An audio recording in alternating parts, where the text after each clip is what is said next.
നിങ്ങൾക്ക് നാണമുണ്ടോ? ബിഗ് ബോസിൽ വളരെ നിർണായകമാണ് വീക്കെൻഡ് എപ്പിസോഡുകൾ. എവിക്ഷൻ സംഭവിക്കുന്നത് വാരാന്ത്യത്തിൽ ആണ്. മോഹൻലാൽ വരുന്ന ദിവസമാണെന്നതിന്റെ ആകാംക്ഷയുമുണ്ട്. സദാചാരവും ആൾക്കൂട്ട വിചാരണയും വൈൽഡ് കാർഡുകളുടെ ഗെയിമുകളുമടക്കം നിരവധി കാര്യങ്ങളാണ് മോഹൻലാലിന് ബിഗ് ബോസ് മത്സരാർത്ഥികളോട് ചോദിക്കാനുള്ളത്.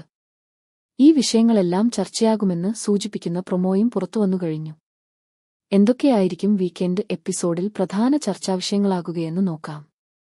ആര്യൻ, ജിസേൽ, അനുമോൾ എന്നിവർക്കിടയിൽ ഈ ആഴ്ച തുടക്കത്തിൽ സംഭവിച്ച കാര്യങ്ങളിലെ ബിബിയുടെ നിലപാട് തന്നെയാണ് ഈ വീക്കെൻഡ് എപ്പിസോഡിൽ വീടിനകത്തും പുറത്തുമുള്ളവർ അറിയാൻ പ്രധാനമായും കാത്തിരിക്കുന്നത്. പുറത്തുവന്ന പ്രൊമോയിൽ നിന്ന് മനസ്സിലാകുന്നത് ഈ വിഷയത്തിൽ വലിയ രീതിയിൽ മോഹൻലാൽ ഇടപെടുന്നുണ്ട് എന്നാണ്. ബിഗ് ബോസ് മലയാളത്തിന്റെ ചരിത്രത്തിൽ തന്നെ വലിയ നാണക്കേടുണ്ടാക്കിയ ഡെമോൺസ്ട്രേഷൻ അടക്കം ഈ വീക്കെൻഡിൽ ചോദ്യം ചെയ്യപ്പെടുന്നുണ്ട്. കൂടാതെ ഈ വിഷയത്തിൽ വൈൽഡ് കാർഡുകളായെത്തിയ മത്സരാർത്ഥികൾ സ്വീകരിച്ച നിലപാടും ചോദ്യം ചെയ്യുന്നതായാണ് പ്രൊമോ വീഡിയോയിൽ മനസ്സിലാകുന്നത്. അനുമോൾ, നിങ്ങൾക്ക് നാണമുണ്ടോയെന്ന് പ്രൊമോ വീഡിയോയിൽ മോഹൻലാൽ ചോദിക്കുന്നു. എന്തൊക്കെയാണ് കാണിക്കുന്നത്? ഇതൊരു ഷോയല്ലേ, ഞങ്ങൾക്ക് ഒരു റെപ്യൂട്ടേഷനില്ലേ?